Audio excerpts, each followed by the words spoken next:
Hello, sorry madam, আমাদের আগামী ছবির চরিত্রের সাথে আপনার ভয়েস রেটিং ম্যাচ করছে না, তাই আমরা আপনাকে এই কন্ট্রাক্টটা দিতে পারছি না। সরি।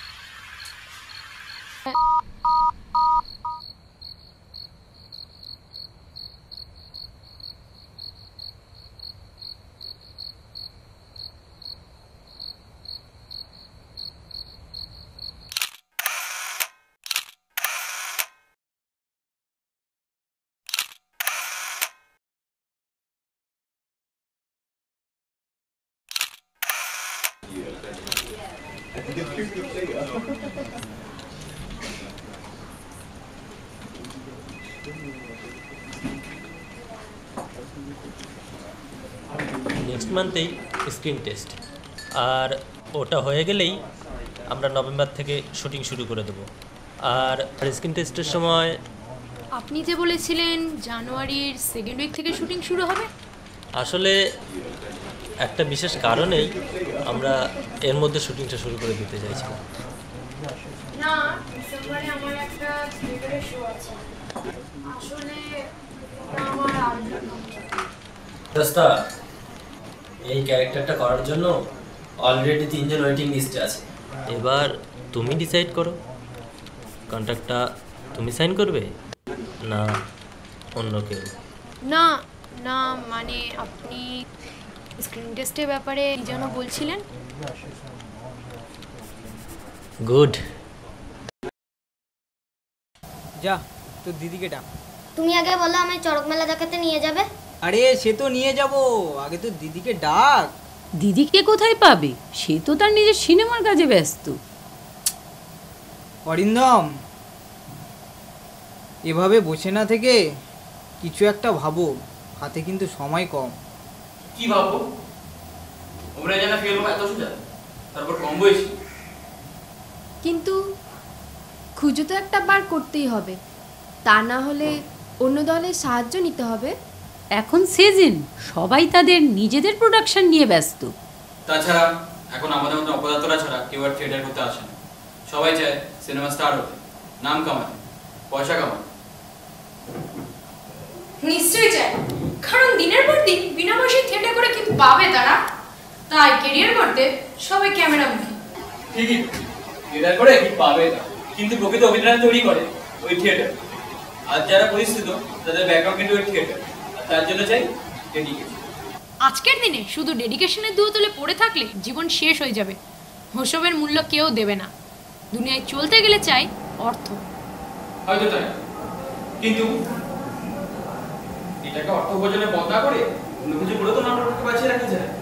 আমি সবার কথা বলছি, কিন্তু তুমি তোমার পড়াশোনা যা, তাতে এই কর্পোরেট দুনিয়ায় চাকরি করা তোমার পক্ষে অসম্ভব। ওসব কথা বাদ দাও, আমি তোমাদের আমার সিদ্ধান্ত জানিয়ে দিয়েছি। আজ মোটামুটি সব ফাইনাল হয়ে গেল, তাই তোমাদের জানাতে এসেছি। আমার পক্ষে আর এই দলে থাকা সম্ভব নয়। কিন্তু এই মুহূর্তে আমরা কি করবো? আমাদের পরিস্থিতি একবার ভেবে দেখো। তাছাড়া আমি যে ওসব ঠুনকো সেন্টিমেন্টের বাস্তবায়িত হতে করেন না। তাছাড়া তোমার অন্য কোনো প্রস্তাব নিয়ে ভাবার সময় আমার আর নেই। আমি এলাম, তোমরা সবাই ভালো থেকো।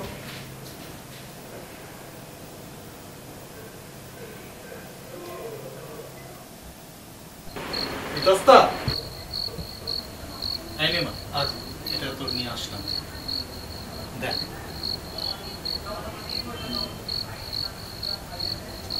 বলছিলাম আজকে কি তোকে কোনো ফোন টোন করেছিল? না, কেন বলো তো? আসলে পাড়ার মোড়ে দেখা হয়েছিল, বলছিল তোর সঙ্গে যোগাযোগ করতে। দেখ, বাদ দে, থাক।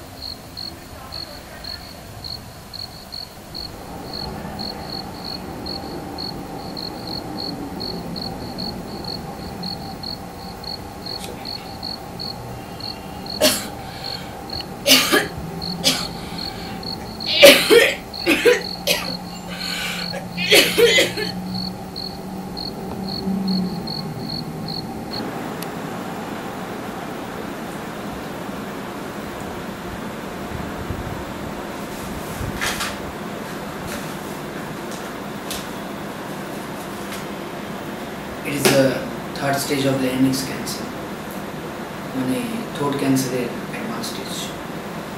তবে আমাদের শেষ পর্যন্ত চেষ্টা তো করতেই হবে। কয়েকটা মেডিসিন রেকমেন্ড করে দিচ্ছি, তারপর কয়েকটা দিন দেখে আমরা রেডিয়েশন থেরাপি শুরু করার বিষয়টা ভাবব। আর অ্যাট দ্য এন্ড একটা অপারেশনও করতে হতে পারে।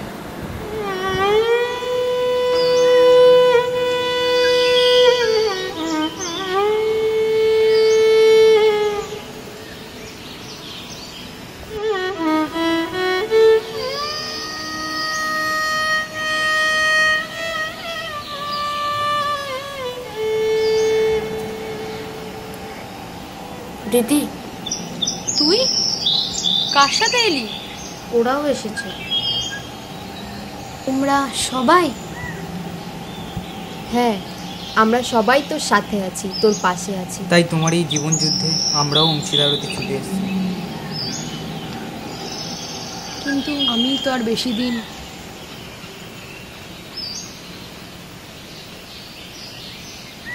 আসলে আমরা কেউই জানি না আমরা কে কতদিন ক ঘন্টা আছি। আমরা বেঁচে আছি, এটাই সত্যি। আমরা ঠিক করেছি দলের জমানো পুরো 80,000 টাকা আমরা খরচ করব তোর চিকিৎসার জন্য। কিন্তু আমি তো তোমাদের কথা না ভেবে নিজের উজ্জ্বল ভবিষ্যৎ গড়তে, নিজের স্বপ্ন ধরতে চলে গেছিলাম তোমাদের ছেড়ে। কিন্তু আমরা তো তোমায় ছাড়িনি। আর শুধু তাই নয়, তোমার অসুস্থতার খবর শুনে অসংখ্য নাট্যদল এগিয়ে এসেছে। তারা বিনা পয়সায় জেলায় জেলায় নাট্যোৎসবে অংশগ্রহণ করছে। কিন্তু আমি তো এই নাটককে ছেড়ে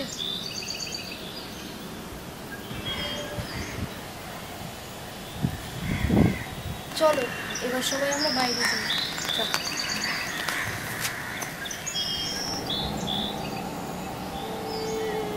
আমিও বাইরে যাব। কতদিন এই বাইরের আকাশটা দেখিনি। তুমি নিয়ে যাবে আমায়? নিশ্চয়ই। তুমি না বেরোলে দেখবে কীভাবে শহরটা যে বেঁচে আছে।